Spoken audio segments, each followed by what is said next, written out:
So hi everybody. My name is Alvin, and we will be having this chat to start in a bit. I just need to add some people.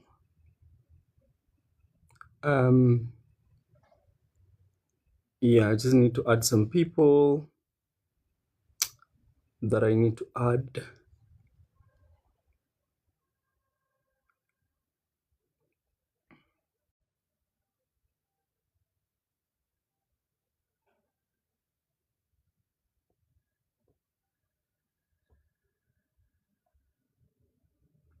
Okay, so we have our first. We have Lucy, Coffee with Lucy, and Pleasure Politics.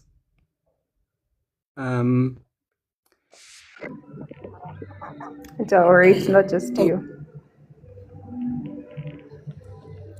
okay, so yeah, I'm trying to see if the video thing is on my end, but I would want to believe it's on yours. But let me see. It's yours Microphone, actually, the because it's camera. saying if I try to turn mine on, it's saying live access needed to go live on videos as a guest. You can go live on audio, so that's what the notification that comes to my end. Oh, I just. Ow, that was easy.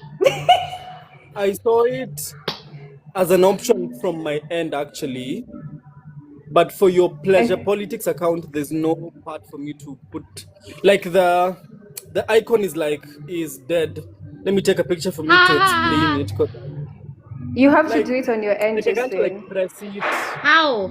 But yeah, Click yeah, on Lucy your Nimeweka. click like on the way it's appearing on your, What what is is it it called? called? The And I way can and I can see the video icon, and it's off. In Anambia, you'll connect using audio only.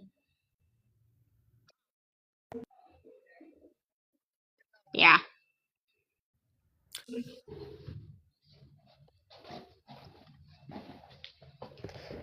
Yeah, I think it's probably for your end an issue. Well, yeah, maybe it's not even an issue. Maybe it's just a settings sort of A feature setting because thing. I can't put your camera thing on.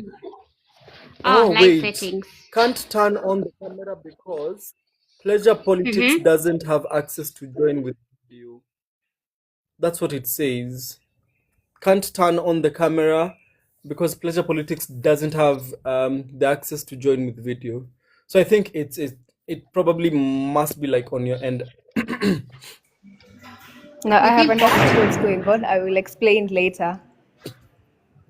Sasa, if you know what is going on, why are you two saying? I'm just saying it can't help you right now. So I will explain later what's going on. But right now it won't work. Oh Ah, really? ni sawa basi, Yeah, tutaona tu nyinyi wawili. It's okay. beautiful faces with bad lighting.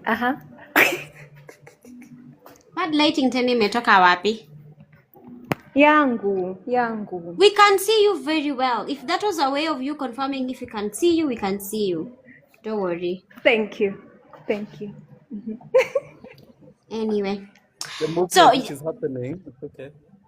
yeah, Alvin, you remember those the previous incident, take two incident, and Yes. they kept saying tap tap screen.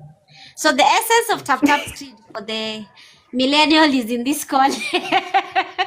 When you tap your screen, what it does is it makes people aware about the live, and then it means Oh people will really? join. That's what it means. Oh. So tap as So much I'm as you tapping can. now. Oh Yes. really? Yes. So it just makes people aware of like there's a live going on. Please join in. Yeah, Okay, so I've that's what tapped it Now does. now. tap. Wait, say I thought tap tap was like had a different meaning. It's not that other meaning. Oh no, it People does have just that meaning. It's just that's what was most popular. Like ukisikia tap screen na hizo ndo vitu zinakuja first in mind. Obviously that's how you associate it. Lakini TikTok hawakusema specifically for, only fans on TikTok. Sorry. Oh, There is an OnlyFans side on TikTok, which then brings us the Yes. question to the conversation we are having today. How the level of misinformation and disinformation around Tap Tap has made it so difficult. You can't even say Tap Tap in public. Okay. Sorry. Because then people assume that you are usually on the side of TikTok at like on the wee hours of the night. You're on the adult content side of TikTok because they usually Wait, say the Tap Tap thing. Yeah. So that's just how it happens. Yes, Lucy. I mean, I think at this point, you're only like information that has been given in yetu ni kidogo. People have like this selective listening, and we also have selective giving of information. So instead of like giving all the information, and yet just right now we are tapping screen, and nobody is like shaking whatever. It's like kutolewa kwa live. But if we knew like for real, this is what it means in general. Tunaweza make jokes about it, but at the same time, we know like there's the other side where it's not as humorous, but we Yeah. have all the information. Lakini huku nje, hata mimi by the way, the first time I had Tap Tap, I knew the entire time because I didn't even know about TikTok lives. Mimi nilikuja kuangalia niko like, but I'm seeing people doing lives. Why are they saying Tap Tap and I can't see people shaking nyasho by Yeah. It's yeah. yeah. Saizi ambia mzazi unaenda kufanya Tap Tap. Wewe, you can't even, because I had parents asking me what Tap Tap means. And I was like, what do you mean? Because then they're like, their children, they've had like conversations around people being on TikTok. Now wanaongelea stories at Tap Tap and they're like concerned. I'm like, that is your opportunity to talk to them about sex. Talk about sex education. Use that as an entry point. Usikie history at Tap Tap, which side of the internet are they on? Because then msipo wa show, they will learn from the internet. Exactly. Okay, by the way, that's really huge because if you can't ask, Saizi, some of us, those of us who spend most of our time on TikTok, even when you know you can go to Google and ask for information, or you can call someone. First things first, end at TikTok. Tafuta anything. You go to TikTok Touch it. first, you The look for words. it, and then kama uko na time na akili mingi kidogo, you go on Google, you look, and then you Yeah. say zingine make sense. Like you compare information. But if you don't have all that time, or if you don't care to know all of that, or if you find a creator mwenye anaweza kuconvince kabisa what I'm saying is truth, yako inaishia TikTok. Then you go with information. Hey, unakompea na your friends, and then you realize, FYP zenu hazifanani. You guys have different Hazifanani. information. Yeah. Anyway, And then all with of that you are being just the said, blind yeah. leading the blind. But si bora tu tunajua kwenye tunaenda. Si ni Canaan. Anyway, let me stop saying about Canaan. Utaanguka kwa mto, utabebwa na mto kabla ufike Canaan. Anyway, the essence of this discussion today is to just have a casual but honest conversation among friends, among colleagues, just as like Giggle. young people who tunaona how the streets have been behaving lately. The streets zimekuwa tu chafu tukisonga nayo, but in the midst of it kuwa chafu, there's a lot of misinformation, there's a lot of confusion happening. And like Lucy alisema tukianza ni unless haujui kufilter information, utachukua tu kenye utapata na umesonga. And most of the things that there's a lot of misinformation about ni stories are sex education. Yes, I said it. Sex education, story na abortion, guys. Story na LGBTQ rights. Yes, they have rights, guys. And these are conversations that kila mtu zinafanyika online on different sides. Kuna ile side ya mapasta, kama FYP yako ni ya mapasta. Kuna side ya youthman when you're involved. Kuna side ya youthman ako ayuko informed. Kuna side ya youthman ako zile za wa. Mi hata sijui ni kwa wapi That's a hiyo story. Ako tu. That's a I know. Zile za wa. Yo. Hey. Like that's the reaction they have. And it's okay to not have an opinion sometimes, but it's important to know where you stand. and you don't have to agree with everything, but tutaunpack hizo hapa kiasi in the next few minutes, tusikie from Lucy, tusikie from Alvin, na also pia mimi nitachangia, but in the meantime nitaanza na Lucy na Alvin. I think kuna swali yenye, kuna kitu yenye Lucy amesema tu saizi. Kwa wenye mmejoin saizi, we are topic yetu na handle leo is why is everybody talking about our bodies? Why is it like kila mahali unatembea, whether ni Instagram, TikTok, kwa barabara, like mwili za watu are being policed like nobody's business, and we are trying to find out why is that happening. Shida haswa ni nini? So when it comes to hizi issue, start to tuanza na Alvin. Ni vitu gani umesikia? Shida haswa. You will know I was in the coast last week. Nakwambia. Natumia Kiswahili yako ya Kiswahili tunaona ukitumia. So what are some of the things you've heard about the 3 topics that I've mentioned around abortion, around LGBTQ rights, and around sexuality education, that at first either you are very confused or you are just like, what guys, hiyo ndio akili unatumia kuvuka barabara, you know, like that, for example. Yeah, because sometimes I wonder. Yeah, Alvin. Yeah, I think start na stories of sex, you know, the education is that one of the key things that has always been struggling, you know, like so much, niati, when you speak about it more, or when you teach kids, you know, like about it, it probably would mean that actually the kids will go out and try it out, right? Which is something I think that I didn't do, right? Because like for me, from Form 2, 3, and 4, okay, nilifunzwa, okay, like hizi vitu, and it's not like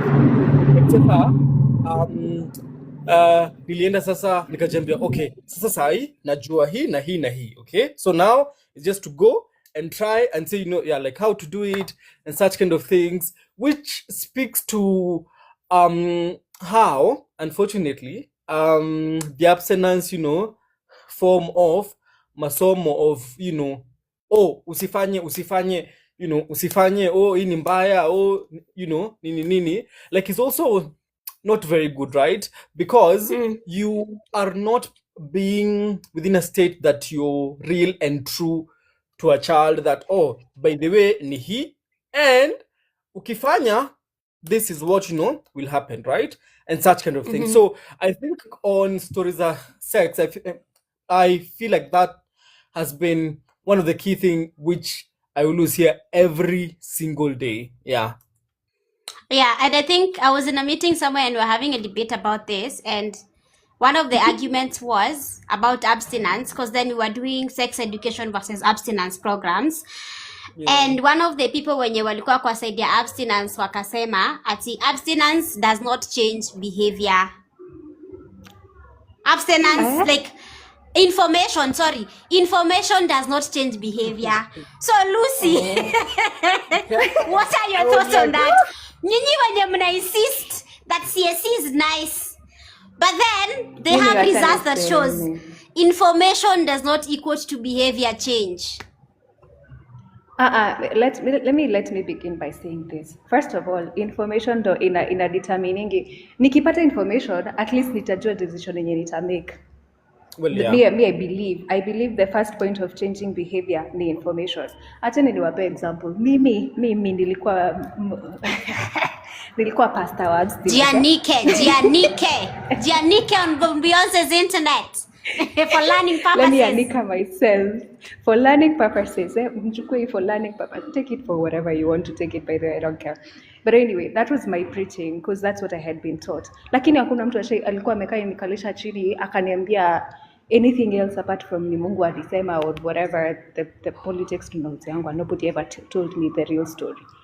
And mimi, I took 5 years. Unaona venye Alvin unasema, hata one other thing that people think is when you're talking to people about sex, you're the one who's having it the most. I was the loudest virgin on campus talking about sex. And of course, hakuna mtu alikuwa na believe at you're a virgin.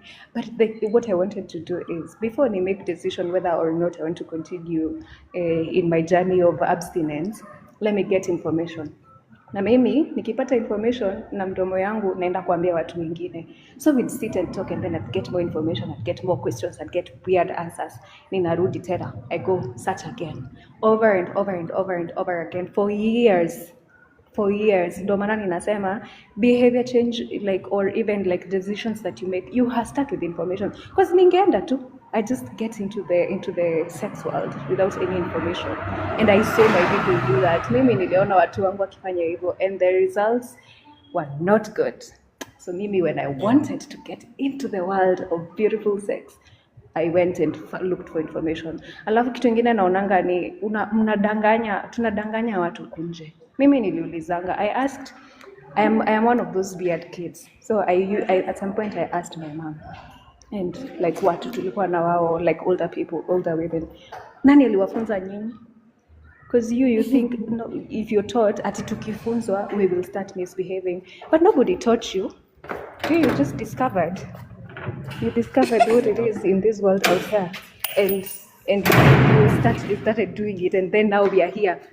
Sasa tumefika huku hivi, nyinyi hamtaki tufunzwe. And then like that generation of my mom walikuwa wananiambia venye they used to be told it's not nice, it's not good, it doesn't feel good. Lies, and then you go out lies. there, some of them now are telling me, some of those women, and then they're telling me, and then you go there and then it's good.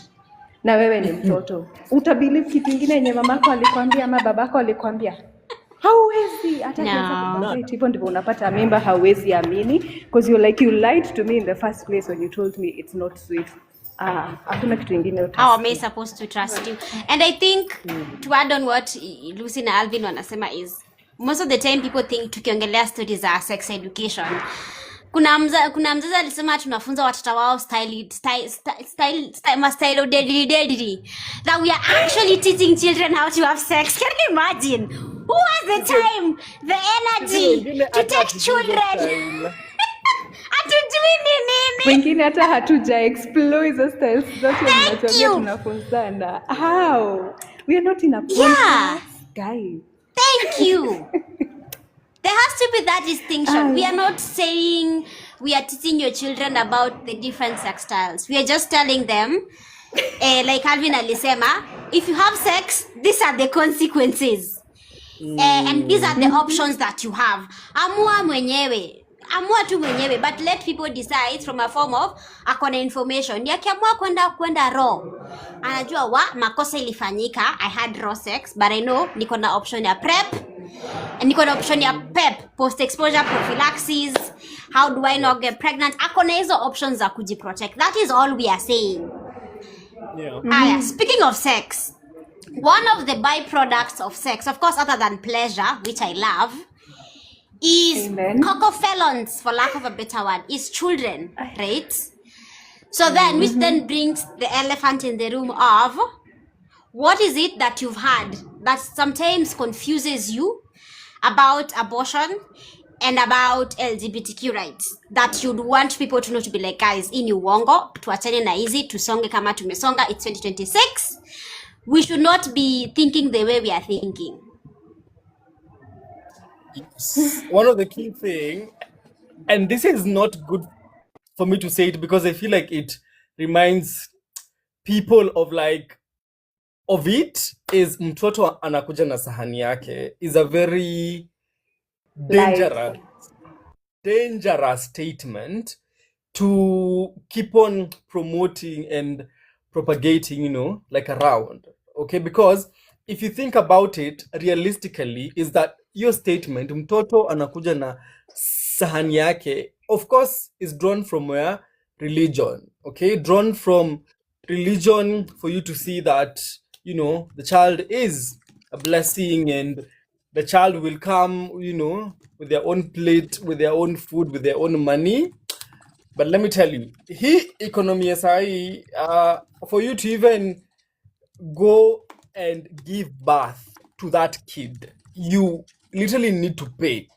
Kama hauna sijui SHA or SHIF, and all of those things, how do you even have, okay, the access of a hospital? Okay, so speaking about that statement ya mtoto anakuja na sahani yake is a very harmful statement ambayo will probably, like lie to you, and then you go, and get pregnant, and then, you keep on trying to tell yourself, over and over and over again that, oh, mtoto anakuja na sahani yake. And I feel like that it is key for us, for anyone, kama unataka kupanga at what point you want to go and have a kid, is like there are so many things to try and look at, including if you are within a state emotionally, ya kuchunga mtu mwingine, right? Because if you think about it, you have, you're tired, ume come home, maybe you need to go and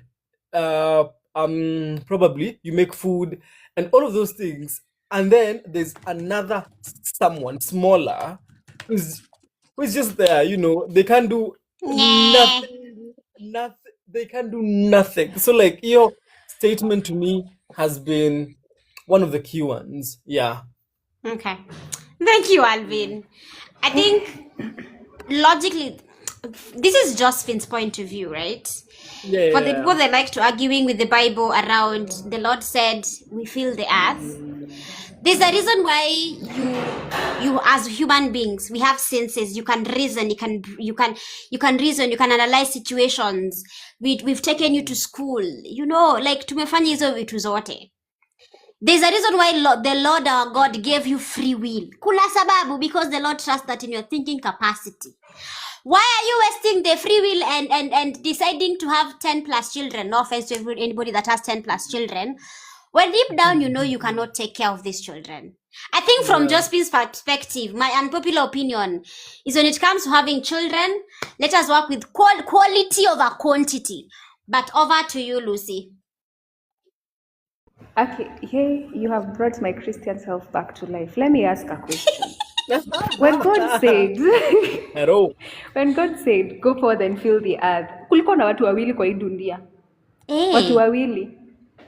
It was warranted that God said, go and fill the earth. Saizi tumejaza dunia mpaka dunia inataka kutuambia, get out. Like, you guys are just doing nothing but destroying my ecosystem.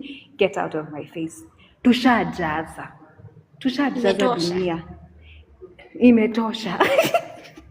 Anyway, that is my opinion. I, as Lucy, mimi naona tumeshajaza dunia. We are making it worse. So I am very much for watu wenye hawataki kuzaa, msifozi watu wazae. Wachana na watu, wachanani na sisi, tumalizie damu yetu hapa. We are creating space for those who want to give birth. That being so Lucy, then my question is based on that same train of thought, and just tying it to the issue around abortion and the issue around choice, because then you've brought in the aspect of nyinyi wenye mnataka kuwa na watoto 10, it is fine, it is allowed, we free will choice, great, but then there are women who do not want to have children, and that should also be okay, which then begs the question of what are your thoughts around abortion access for women? And Alvin unaweza ingililia as an ally. Mimi ukiniangalia hivi, as the woman that I am, like this, hii mwili ni yangu peke yangu ama ni yangu na mtu? Si ni yangu peke yangu.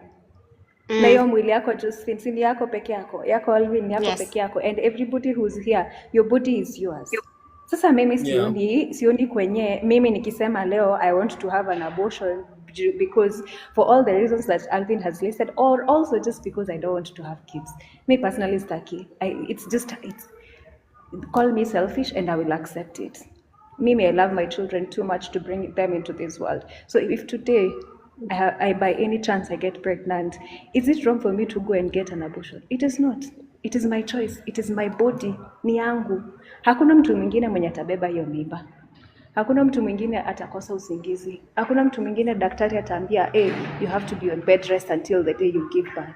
If I am losing teeth because I am pregnant, it is my teeth that are falling out. Hautakuja kunipea yako tugawane. If I am developing another nipple ati because sijui hormones zimefanya nini, ni mwili yangu ndo itapata nipples. If I tear when I am giving birth, it is my body that is tearing. Kama hawezi beba hizo mizigo zote zenye nimesema ukipata mimba, mimi nikipata mimba, basi wezi niambia nibebe mimba, juu hatutabeba na wewe. So I personally am saying everybody has choice. Because and it's good that you brought the abortion question, because one of the things ulikuwa umetuliza the things we've had that like you're just like I heard this thing where people say, oh, when you make abortion accessible, watu wataenda to people will just go and get abortions left, right, center. You think having an abortion is like what? Like Kwenda going to the choo. doctor and getting cough syrup. Ama ni it's going to the washroom to pee. It's not a procedure you wish on yourself. Plus mtu mwenye anaenda kupata abortion hataki mtoto, so mbona aende akatafute mimba ndo aende akatoe? Hiyo logic inafanya kazi? That logic is not logicking. Like fanya nini? At least Hesabu, the tutumie nini. mathing. Hey, let's use the little math tulisoma high school venye tulienda. Nobody is going to be looking for a pregnancy just so to have an abortion. That doesn't make any sense. On the other hand, like tunasahau lingi. By the way, you know a miscarriage is also counted as abortion in some way. Yes, Mtu tell amepata them what show. miscarriage. You're saying ati watu wasipate access to safe abortion. Alafu mtu amepata miscarriage anaenda hosi. You guys have heard what's happening in the US until since wafanye ile overturning yao ya something called the Yeah, Roe Roe v. v. Wade. Wade. Yeah. Women are dying. Kwa hospitali hapo kwa mlango anakufia hapo. Juu nini? Daktari anaogopa ati akimpea services ana have an active miscarriage, lakini haezi mpea dawa za kumaliza hiyo miscarriage. That woman is dying there with her child that she wanted. Alafu juu daktari anaona if I help her I will get arrested. People think that abortion access ni hiyo tu, ni wasichana wadogo wa campus wenye wanaenda tu kupata mimba wakitoanga. Alafu pia ujiulize hata kama ni kweli that is true, kwa nini wanaenda wanapata mimba wakitoa? Ni juu hamkuwafunza kuna kitu inaitwa contraceptive. Ati mtu anaweza kimbia aeke IUD, ukae miaka yote yako ya campus mpaka miaka yenye utafanya ya kwanza ya kazi, and you will not get pregnant unless something goes wrong. And if that something goes wrong, when I have taken every precaution to protect myself, bado unasema nisipate access to safe abortion? Nataka niende nitafute wale watu waninio na pale hivyo kwa kona mbaya, I get the wrong ones and then tupatane inakonga ward 5 ya Kenyatta Hospital. Yes. Oh my. Those things help people. Me, I think abortion saves lives. That's it. My belief is abortion saves lives. Many. Yeah. Okay. Yeah. Okay.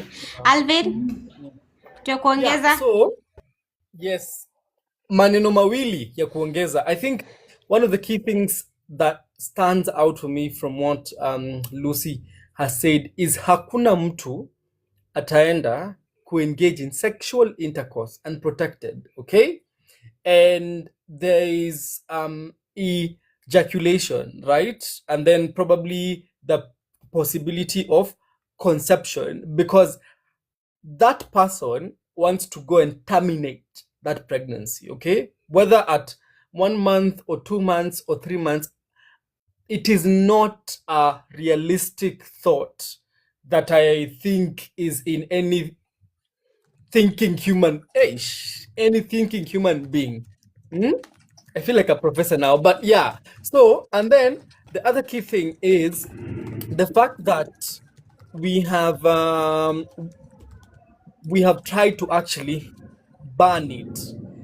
Okay, it means that unfortunately wasichana wengi sana wanaenda kwa hospitali ambazo sio mzuri, right? And then you get that we continue to lose people. Okay, we continue to lose people, and in every day, according to one of the research ambayo ilifanywa maybe like miaka 10, is we lose about 7 young girls and women every day, like kila siku tunapoteza wasichana 7 every day because of unsafe abortion complications. So ni vizuri that we do not continue to be the spreaders of misinformation. Misinformation ni like, oh, maybe uko na, your ball, and then now you actually want to get, the service, and then you refer mse place yenye, like hi-fi, okay? Because like that is one way that actually you will probably, like end the life of the person. So yes.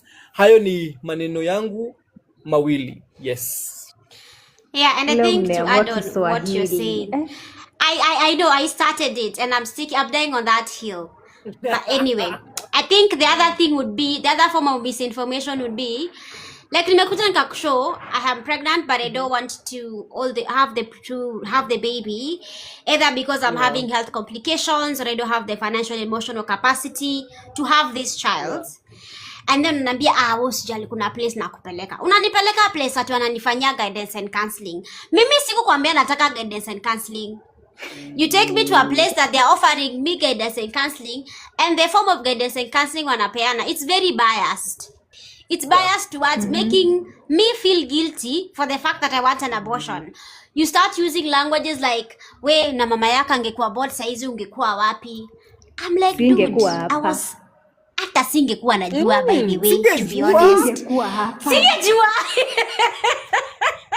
So the argument doesn't hold water. Ati, what if your child is the next Obama? No, what if your next child will be Al-Shabaab? Why are we always assuming and using the positive rhetoric of like forcing women to carry pregnancies that either their bodies cannot carry or they don't have capacity to carry? But then wakikuja ku access abortion, you use the thing of atakuwa Obama, atakuja na sani yake, sijui Obama is great by the way. Atakuwa sijui nini. And then they prolong the whole discussion. By the time wame prolong hiyo story ya quote and quote counseling, inafika penye can't have an abortion anymore. So then that means mmenilazimisha into having a child that I don't want. If I start mistreating this child when they're already here, child services ndio hao. Nyinyi ndio mtakuwa kwanza kusema, kanini ulikuwa unazaa kama utaki? But yet, ni the same people who would have judged when I wanted to go for that abortion. So there's that double standard when it comes to that whole discussion, which I bambi, to be honest. So double standards were zibambi. And mostly when you're naumia sana ni wanawake. So from a man's point of view, kuna kwanga na story ya Lucy amesema mwili ni yangu, mwili ni yake, she will do whatever she wants with the body. Wacha niogelele male children. Oh, but we had the baby together. Oh, mimi sauti yangu iko wapi? So Alvin, what are your thoughts on that statement? Yeah, so because I've had friends, and these are like actual real friends who have had such things, okay? So for example, there's a friend of mine who was left at, I think at 8 months, right? At 8 months, she was left, and she had a kid before the pregnancy which she had, right? So you can imagine umeachwa at 8 months and you are within a house that you could pay and such things. You will not believe it that this friend had to leave that house, go back kwao, okay? Because life now, became like so hard. And until today, that man has never shown up, and I hear of those things the culture that now the man must do if he wants to get the kid back and such things. So my view is the right to choose should only be left to the person who will carry the pregnancy to term, because I find it as baseless, when unfortunately us as men, and I will say this because also of the point of privilege, right? Because I cannot get pregnant. So it means I do not know the pain, the process and such kind of things that a woman will need to go through for them to actually carry a pregnancy to term. And because of that, I say, do you know what? The right to choice is extremely important, ipewe wanawake, okay? That it is their bodies and it is important for them to decide what they want to do, okay, with their bodies. Yes. Hey, by the way, on that note, umefanya vizuri sana. You just built on my point of if you cannot experience what I'm experiencing in pregnancy, please leave it alone. But this is the other thing I want to say. If you want to have a child as a man, is it better for you to go forcing a woman who does not want to have children? You want the mother of your children to not want your children? Because there's so many women out there. Kaa chini muongee na yeye. If I don't want kids, we're jua tu up front. I will have an abortion if I get pregnant. Because kwanza I have taken every precaution. Then go out and find another woman who wants to have your children. Wako. Imagine wako. So many women want to be mothers and then don't go being a deadbeat dad. Just usikuwa kazi yako ni spread the seed and leave your genes everywhere. Anyway, that's a story for another day. Acha nisiwachome. You remind me of those statements that we always hear, like in memes or in like shags of a man who has told msupa wake ati nizalie ndio nikuoe. Oh, yo. You need to run. Because how does someone who just But see, Alvin, I need to manipulating check like if you're that? fertile for my No, continuation of my generation. let me tell you. I was just about to say a bad word, but Let me tell you even something. Let me tell you something. even before you were here, I was fertile. So, yeah, let me just say that for me to not say what I wanted to say, but yeah.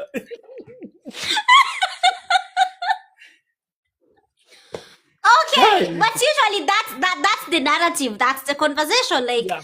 I need to prove to my family, and that's I'm the only boy in the family. I have to continue with the lineage, and that's where that's that's where that rhetoric comes from.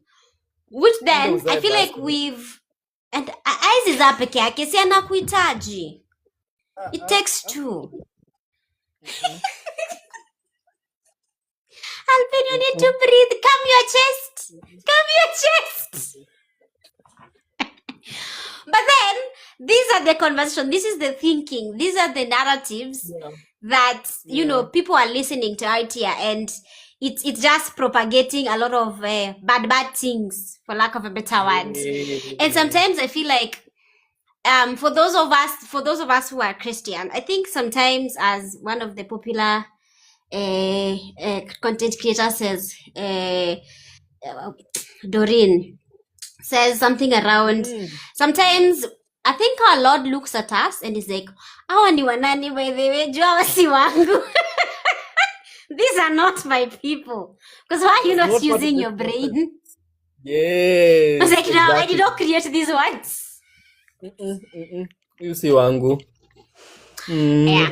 Anyway, so having talked about, I think then the other thing is the other elephant in the room around LGBTQ rights, and how it's very un-Christian, and how it's very un-African, and how they are threatening our families, continuation of our lineages and our families. Thoughts on that? I can't even say it with that straight face because it doesn't make sense. Lucy, you wanna go first? Lucy should go first.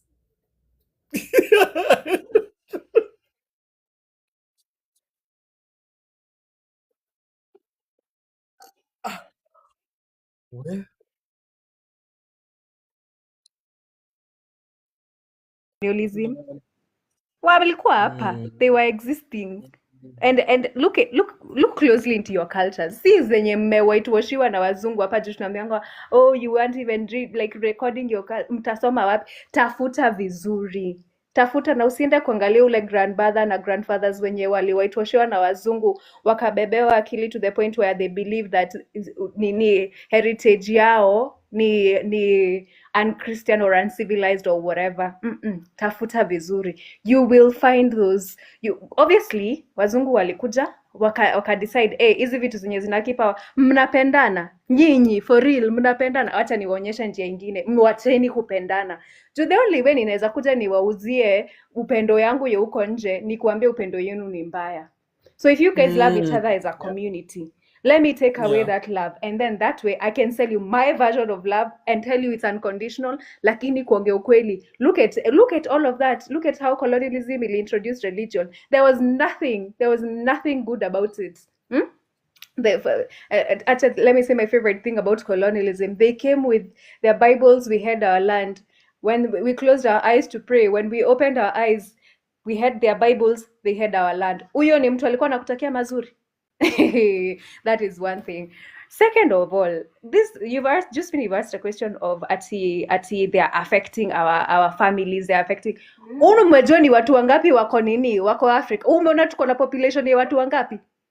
No, have you seen our people? We are very many. Do you know We're the Nigeria? biggest Do you know continent. Nigeria? Eh. Have you been to Nigeria? Do you know there are how many? Okay, Lucy, sir. Already wako na sijui how many languages. If languages zenyewe ni mingi hivyo, what about the people? I have a Nigerian friend and I told him I want to go to Lagos and experience like Nigerian food in Lagos. Aliniambia, please don't go. It's not like Nairobi. It is crowded. Yes. Sasa nikajiangalia nikajiuliza, kama unasema Nairobi si crowded, kwani uko kwenu kunakaaje? So when somebody is telling me you are affecting our numbers, my dear, we are the fastest growing continent in the world. We have so many children, we have so many young people, we have all generations to kona zote. Plus, mimi, I am affecting the growth of the population. Okay? I am choosing not to have children. Najua mtani attack pia mimi, but that has nothing to do with queer people. What if those queer people were just straight women and they chose like me? Or straight men and they chose like me and they decided they don't want to have kids? Sasa utafanya nini? Yeah. Utaenda ujaze mimba kwa watu uambie lazima wabebe? Will you force gay men to be fathers? Kwanza, if you have seen queer love, and like I don't mean queer love in like Mimi loving another woman, I just mean the communities that we're creating it. I feel that is the most African that we have ever been, because what we do, us as Africans, we believe in the power of the village, we believe in the power of community. Queer people wanna creating hizo communities for themselves and for everybody who wants to be loved and who wants to share that love, and they will welcome you in those communities. No, you want me to start hating people who love each other and love other people because they're not giving birth? Make me sioni, it makes sense kwangu. Plus, at the end of the day, sisi wote si ni watoto wa Mungu. Kama sisi wote, well, for those people who believe in God, sisi wote ni watoto wa Mungu. For those people who don't believe in God, all of us are citizens of the country, all of us are citizens of the world. Kama, if I as Lucy have rights, then a queer woman beside me should also have rights. Then a gay man beside me should have rights. So I don't see how me being a cisgender straight woman would make me better than a queer person. It doesn't make any sense at all. If I make sense, sioni. Tuachane na queer people. Plus hajakuja kwako. And for those, by the way, for those people who say, oh, ati I'm afraid of a gay man because what if akuje kunikatia? Nani amekwambia wewe ni type yake? Like, mbona unajibeba hivyo? Nani amekwambia wewe ni type yake? And then as women, we experience that every day from men. Kila time you go out on the street, unasalimika vizuri, and then anaanza kukuambia maneno mingi, and then you're like, no, I'm not, it's okay, I'm not interested, or I have a boyfriend, or whatever lie we will tell to get out of that situation. And then that man will still keep bothering you, bado atakufuata. So if you want to tell me ati that is what will make you hate the only time you are allowed to hate that kind of behavior is when you tell someone no and they insist, and it cuts across every person. But to be fair, straight men do it the most. So, well, I don't know, maybe we should be 15. Wow, Lucy. I know. I'm like, when umetuma mwambie umepata deliverables, tumekusikia, the message is live and clear.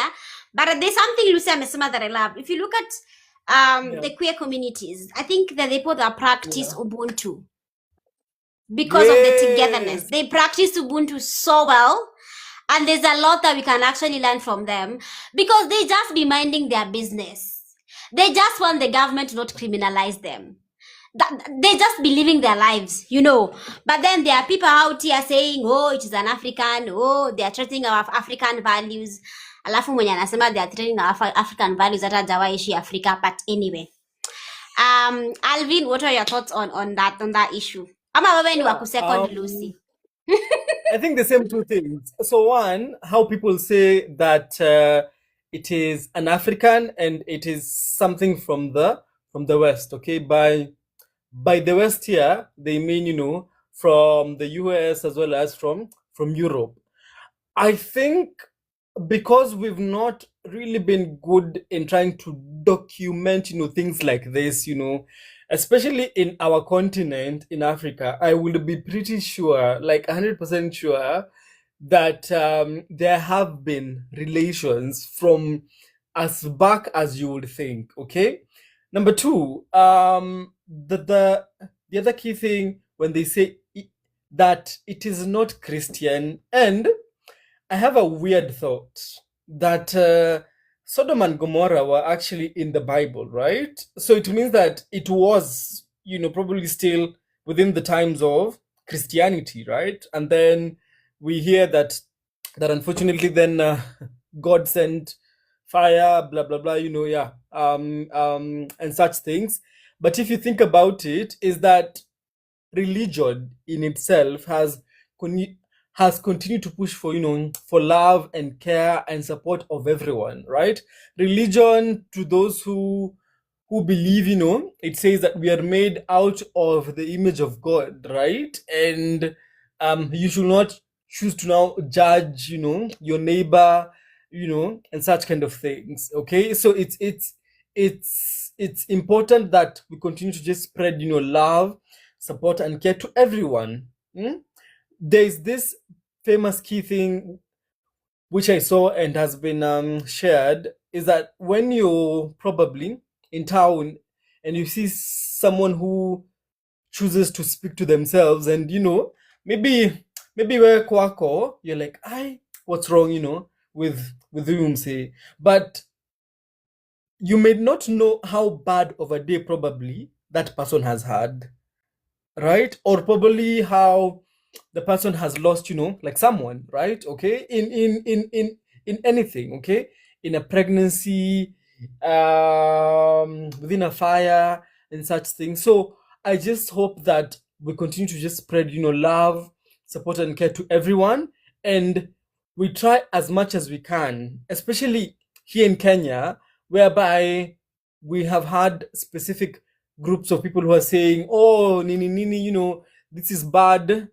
mnafaa mfanyiwe therapy, which of course is not good, because it's actually harm. Okay, it's harm which is actually being forced into a person. So yeah, I think I'll pause there because most of the points were earlier said by the previous professor.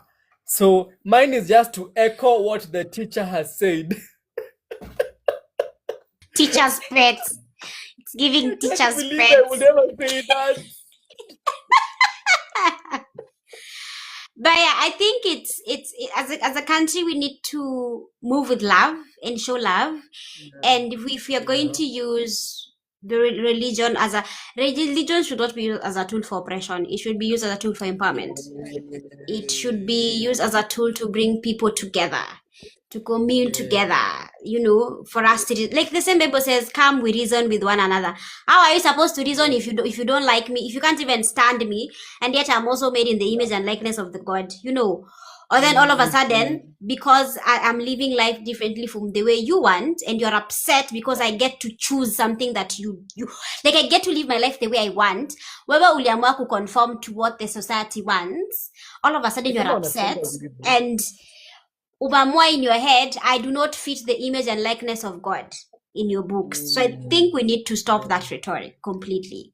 Yeah. Now, we've talked about the false narratives that are being propagated up nje about these three issues. So what would be good conversations? How would balanced conversations look like around these three issues? Chaende wa kwanza ama student? Balanced conversation. I think when you speak about like the three issues, from first, sex education, to access to safe and legal abortion, to any person that needs it, okay? The service, the information, blah, blah, blah. the third one, LGBTQ plus, rights and support, is the fact that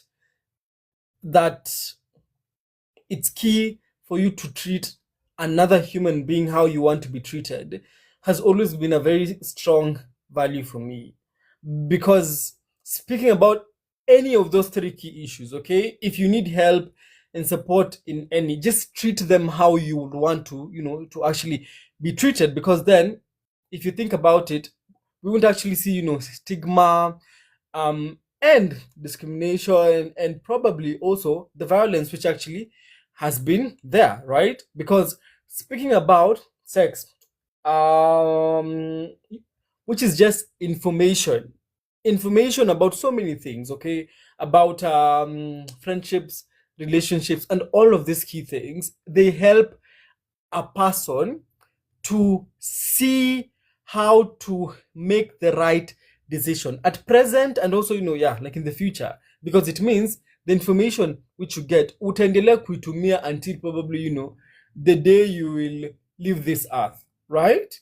And if you too is try and put yourself most of the time in the shoe of the other person. I have been in school, and there's a unit which we have been doing counseling, and it's been really interesting for me to just know the key things of what a counselor and a counselee should actually be doing, so that a counselor needs to ensure that they put themselves in the shoe of a counselee for them to know how to help them, more better. So if you think about it, also try and put yourself in that shoe of that person who's probably pregnant, who probably got the pregnancy, like out of rape, defilement, or is just not ready for the pregnancy. Okay, we are saying that the conception was planned. Okay, things have happened. It's 1 month, it's 2 months, it's 3 months, but they're like, yo, by the way, sidhani. Okay, sidhani. So try and put yourself in the shoe of that person. Okay, yeah, I think nitafungia hapo ndio nisiweze kumaliza points. Yeah. Over to you, Lucy. Hey, Mwalimu has spoken. I love Maybe you can these echo. ideas. I You can think echo what the teacher has said. Sorry. yes, to echo what Mwalimu has said, to echo what Professor has said. I think let me start from the bottom now. Like umeanzia na Yeah. sex to abortion. Let me talk about queerness. I think one of the things I love that umeanzia na put yourself in the shoes of the other person. There's one thing I have learned. Juu mimi si niliwaambia mimi hata mimi niligrow up na Ukristo mingi, na si ile Ukristo ya love everybody or something, or it's the Christianity that also kind of closes doors, which we know is most of it. And yeah, if we don't understand you, we don't welcome you. Even though we say the doors are open to everybody, if you're not conforming to what we're preaching, then we don't welcome you, right? So mimi niligrow nikijua queer people should end up like Sodom and Gomorrah, wapigwe na mawe. I never truly formed an opinion, but that's the thought that was in my head until I was in campus, and now you meet different people. Before that, I did some volunteer program and I met people.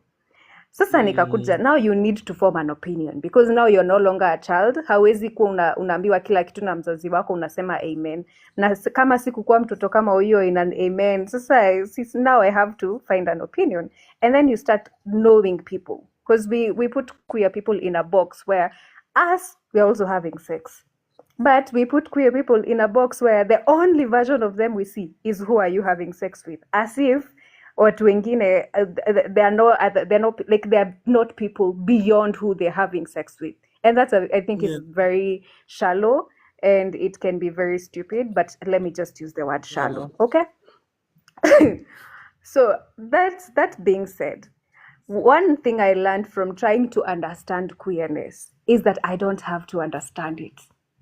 juu kuna vitu hautawaielewa. By the way, there's things about if you're not the person in those shoes, you will try your best to understand. It's the same way you cannot understand what carrying a pregnancy is until you do it. You can empathize, but you can never understand until wewe ubebe. Na hata ukibeba yako hauwezi elewa na yangu, juu yangu na yako hazikufanana. So in the same way, we can't understand everything fully. I can misunderstand. Like, for example, like as I said earlier, I don't want to have kids, but do I respect mothers with all of my heart? Do I love children with all of my heart? But I don't want them in this world. So I can empathize and show love and show respect without fully understanding what that entails. So that is what I want to say about, for if we are to have these balanced conversations, stop trying to understand everything. You're not God. Hauwezi elewa kila kitu. Lakini you can respect my right to exist. Nikikwambia I am a lesbian woman, usijaribu kuniuliza sasa guy, umeona okay, hata niseme gay man juu sasa hiyo example ya lesbian sijui nitasema nini. If you tell you I'm a gay man and then you're like, how do you not love women and the way they're so beautiful? Wewe, you know, just have you tried it? And I'm like, I don't have to try to know I don't like it. The same thing with lesbians who are told, oh, you just haven't met the right man yet. The right man will fuck you straight or whatever. That you don't have to understand it. You like to have sex with men as a woman, it's okay. Go enjoy it. You like the same as a man, you go enjoy it. But don't try to force your opinions on people just because you don't understand what they are. Tuanzie on that ground. Si lazima tuelewane, but you can respect each other. Tulisema sisi wote ni binadamu na hiyo inakuwa tu hapo. Let's just understand each other and respect each other's existence. If you Amen. Kanisa inaishia hapo.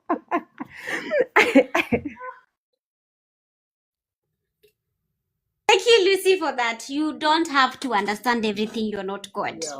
You don't have to understand the other person. You just need to learn to respect them and to allow them exist in their most honest and vulnerable self. That's all you need to do. Because then if you start cracking your brain trying to understand them, imagine you will not. And it also, have they told you they want to be understood? Why are you assuming they want to be understood to start with? People just need respect. Hey! Focus on your life. Focus on your brokenness. Focus on your lack of a brain. Oh my God. What am I saying? Okay. Focus on what brings you joy and what brings you happiness. If what brings you joy and happiness as a man is to being with a woman, and the statement that Lucy said around being said that kwani, like for a gay man, like kwani upendi wanawake, like umeona venye wanawake ni warembo. Who told you gay men don't love women? They do. They just don't love women in the same way you do. But it doesn't mean they don't love women. It doesn't mean they don't appreciate women. They have mothers, they have sisters, they have female friends. They love and appreciate women. It's just that not in the way you want. I think that's the issue. Is the fact that they're living their life the way they've chosen to. Wewe uliamua kuishi your life according to your standards. And it's eating at you. And it's giving that thing of, how dare you? Kwani uogopi? Will make your life difficult until you suffer the rest of us. If you've decided to suffer with your choices, you've made your choices, you've made your bed. Welikuwa naambiwa shule. As you made your bed, you will lie in it. Yeah. You do that. You do that. Yeah. Let's not judge people and use certain harmful words. Because then if you start spreading hate, then it means you're predisposing other people to violence. You are giving other people opportunity to hurt them and justification to hurt another human being. You know? Yeah. And then what if that was you? I think sometimes we hatujekangi kwa shoe ya mse mwingine, the way Alvin said. I think it's important for us to put ourselves in their shoes and to remember this is what anyone God manze for those who believe in Christ. And we are all human beings. We are all human beings at the end of the day. If you cannot respect them for anything else, respect them as human beings. That's enough. That's like the bare minimum. That's like bare minimum you give for that man that doesn't like you, but you still follow them. Like translate that bare minimum to this side. Just respect queer people as human beings. Do not try to understand them. They will not ask you to understand them. Just respect and treat them with dignity. Now, on to the last part of our conversation, Alvin and Lucy. Because we talked about a lot of misinformation, my feelings zimetoka. Clearly, you guys had a lot on your chest. And Had a mumetoa, lot which to is say. good. Let me tell you, Nivile too. You are on Beyonce's internet. Sign me up.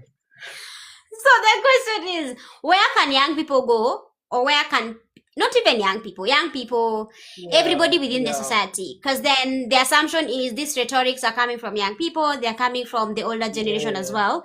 Where can they go Yes. to actually get accurate information around sex education, around issues around access to safe and legal abortion, and around Yeah. LGBTQ? Where can they get this information from? Correct Yeah, so information. I agree. So one thing that we've always been saying that which is always said a lot by literally everyone who I meet, like, within the space, or within the country, or even the county, is that Dr. Google is not a reliable place. And I'm not sure why people call it Dr. Google. I'm pretty sure it's probably because of the notion of the platform is like the expert of a person who needs to give the correct information. Okay, so unfortunately, in the state that we are in as a country, tuko na mashida, right? Because the first thing is hatuna platforms ambazo have actually been provided by the government to provide the information on sex education, okay, like even in schools and such kind of places. So of course, the places which of course will be good or best is reliable platforms from NGOs. Okay, we have seen them. So if there are some who have done researches and books and all of these things that are actually reliable and credible. Okay, so if there's any sort of support or a question that you may actually need, or where to get it from, please feel free to DM like any of us here, and we're happy to share with you specific links of where to get it, right? Because you need correct and reliable information. And remember that the information needs to be age appropriate. Okay, one of the key thing that I have always argued with people is you cannot, or you should not, okay, speak about sex to probably a kid who is 3 years old. Okay, but you can teach the same kid, okay, that if someone dares to touch you in your private parts, that's a bad touch. And what you're trying to instill in them is that, oh, so if this and this and this happens from a friend or even from a relative, it is wrong, and I need to come back home and report. Because if you do not do that, then the kid might feel that, oh, okay, ni sawa, right? Oh, leo, jana ili happen, leo, it can happen, juzi, and kesho, next week, next month, and then, unfortunately, you get all of these pregnancies. In Kenya alone, in 2024, I think we had over 200,000 pregnancies. And these were between the adolescents and young people, underage kids. Actually, they should not even be called, like pregnancies. It's 200,000 plus child defilements. Because how do you explain this, that we've had over 200,000? I'm sure is a number that cannot sit in Kasarani Stadium. So if you're doing the math of 200,000 within a whole year, that's like crazy numbers. Okay, so that is specifically on that. On the matters of safe and legal abortion, I know that you all have your own views. I have my own views. Your mother has have views, your boyfriend, your ex, your klande, your chipo, your driver, your mama mboga, everyone, your gate man has their own views. But if that shoe does not pinch you, or whatever your shosh would say, I think your statement in Akwanga hivyo, right? Is that you may not be able to have the understanding of what it means. Okay? And remember, we said that no one will engage in sexual intercourse, and then there's conception because they are sure that they want to go and get rid of that pregnancy. It makes zero unrealistic sense. And remember, tunapoteza about 7 young girls and women kila siku because of unsafe abortion complications. Inamaanisha the things we continue to probably share with our friends, okay, in case it is a girl or a woman, and then we tell them, oh, uko na ball, go and take this, okay. I do not want to say it because I feel like it's wrong to continue to promote, those wrong things actually, right? So yeah, I'm pretty sure you know them. Yeah, your friend again, and yourself probably, them. Those things that you have probably told your friend to go and take because they want to get rid of the pregnancy, right? Remember that there are places and the options. Places and options for you to save the life of that person. And we are saying the life of that grown person who has gone to school, has had a job, is probably your friend, matters 100 million times. And I'm sure you have a friend now somewhere, wherever you're seated, whether in Buru, whether you're in Kibra, whether you're in America, you have a friend who I'm sure you would help unconditionally. Ile yenye uko sio wale wa sasa tutadu. If you have those, sasa sisi wa wale tutadu, shida iko wapi? Like why we catching strays? But I do understand what you're saying. Yeah. So please know that there are places for you to get both the service, the information, and continue to say no to harmful disinformation. Usikue one of the people who are promoting, wrong things and information. Okay? And then 3, as we have said, tafadhali, usiwe na wivu. Vile watu wengine wanapendana ni maisha yao. Okay? And it's so sad how, unfortunately, also here in Kenya, we have lost, we have lost people. And I've seen how TikTok as a platform has really told the stories of queer people, for you to just know, oh, by the way, these are not just people who I think that when I read of them or see them, the first thing that comes to mind is how they choose to have sex. Okay? These are people who wamesoma kama wewe, wameenda shule, they are driving, maybe hata you're not, they have money, maybe you're broke, they are loved in their homes, you're not. So I would like to just hope and continue to hope that what you continue to spread is just good vibes, is support, is love and care. We are all human beings. We are actually not here for a long time. If you think about it, probably the average age of most of us might be 70, or 80. Wacha mtu enjoy miaka yake 70. What's 80 in Kiswahili? Okay, yeah. 80.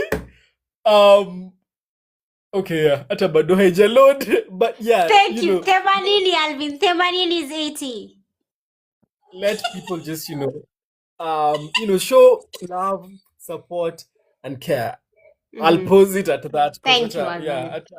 hata Kiswahili imenishinda.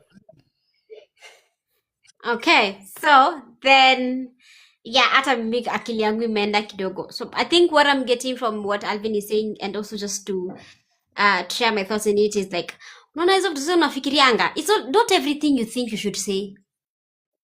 Kila kitu Yeah. unafikiria usiseme, don't verbalize it, especially if you cannot legally defend it, or unajua tu ni propaganda ulisikia msee akisema hapo kwa streets mkiongea na uber driver wako hapo. Do not. If you're not sure of that information, imagine nyamaza. You won't die. Just keep quiet. It is good to not have an opinion sometimes. If your opinion is going to hurt another person, it is good to not have an opinion sometimes. Over to you, Lucy. By the way, sisi watu why not intrusive thoughts. There's intrusive thoughts and there's another one. Sijui ni gani hiyo wenye you just say the inside voice. Watu wenye tuna breaks the inside voice. But anyway, that being said, I feel like the only exception to that rule ni if you have questions, just ask. Uliza tu. You can if you don't know anything, go make a video, ask. Go to some website somewhere, ask. I think the whole point of like where to get information, as much as Google is a very weird place to get information, Google bado ndo place yenye you just need to identify.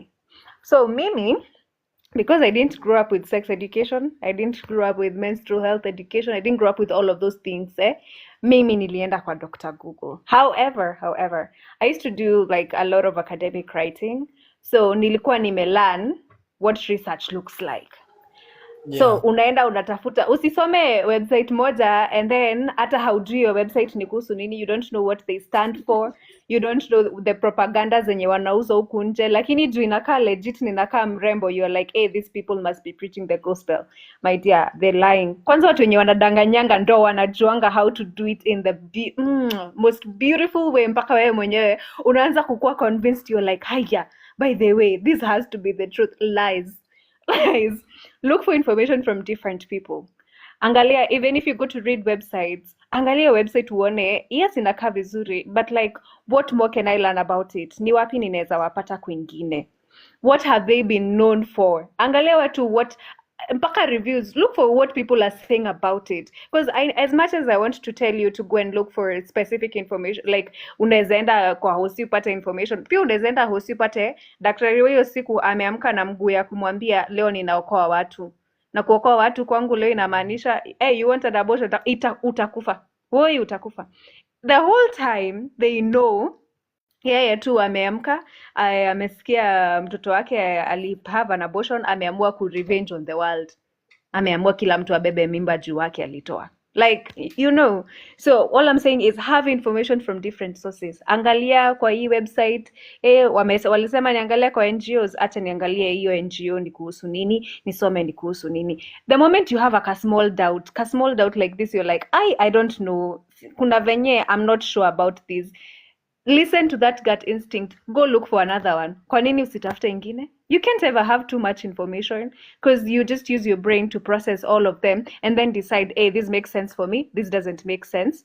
And you're allowed to change your mind as you grow. Kuwa allowed kabisa. Enda uangalie, we've grown. Kama uko na the same mindset ulikuwa nayo at 18. We need to pray for you.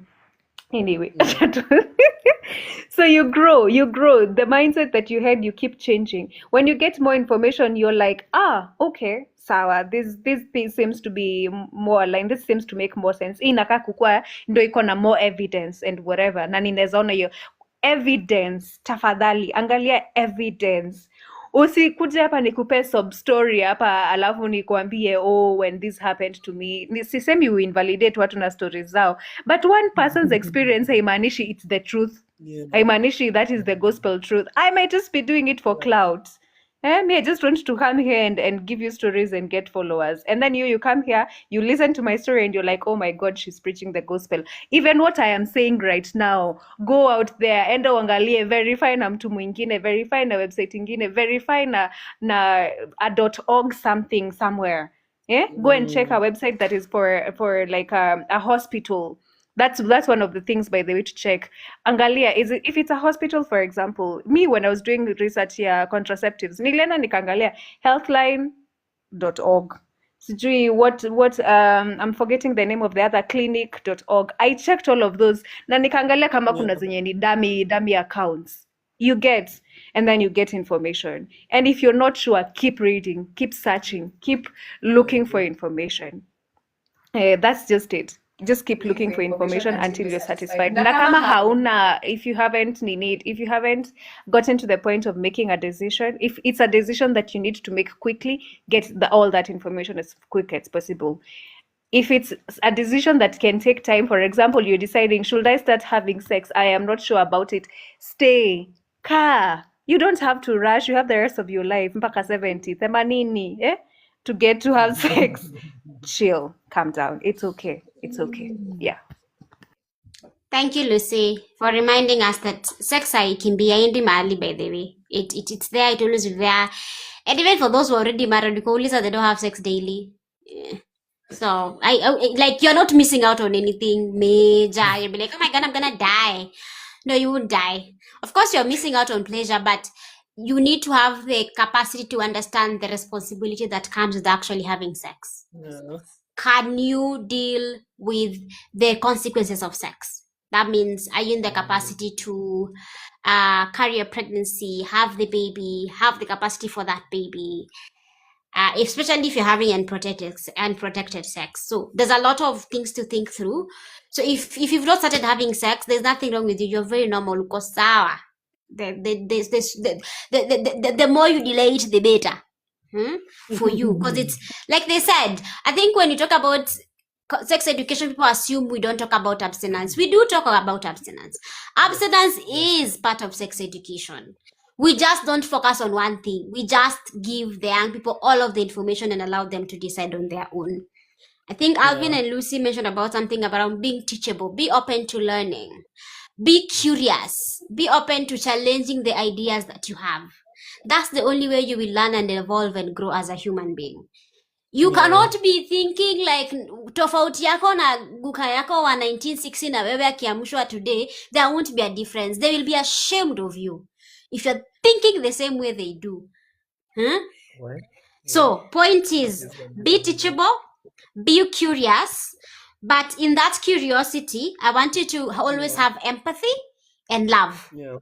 Let those two things be your guiding force as you interact with people that are deemed different, as you listen to differing opinions. Yes. So Alvin, Lucy, do you have anything to add as we finalize your parting shot? Kitu chako cha mwisho, unaweza sema na Kiswahili, unaweza sema na Sheng, ama na Kizungu. Kile ambacho unataka. Pressure. Sasa kwa sababu nambaje ama what okay. Just stick to English, Alvin. Stick to English. Yeah, clearly but I used to do good in languages. My Kiswahili teacher now will slap me good, but okay. So, please, I will just repeat the key values that are important to show. Number one, it's important to just show love, support, and care.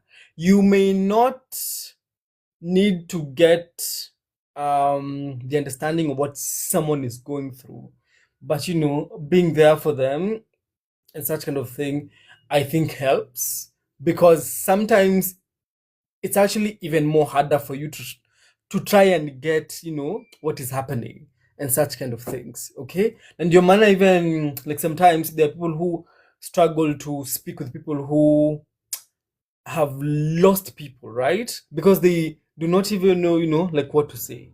So please, if there's one thing that I will ask that you leave here with, show love, support, and care to anyone you meet, and remember to continue to stop, okay, misinformation, disinformation, fake news, myths, mabongolala, watu wenye hawana rada, about like things that we say that one, the information is important kupata na tuendelee kuendelea kustop watu ambao wana spread misinformation ambayo it will cost you, it will cost your brother, it will cost your sister, your cousin, your mother, your father, your gate man, your gate woman, your ex, your clan-day, your garbage collector person, everyone. Thank you. Where I was like, where is he going with this garbage collector discussion? But yeah, I see.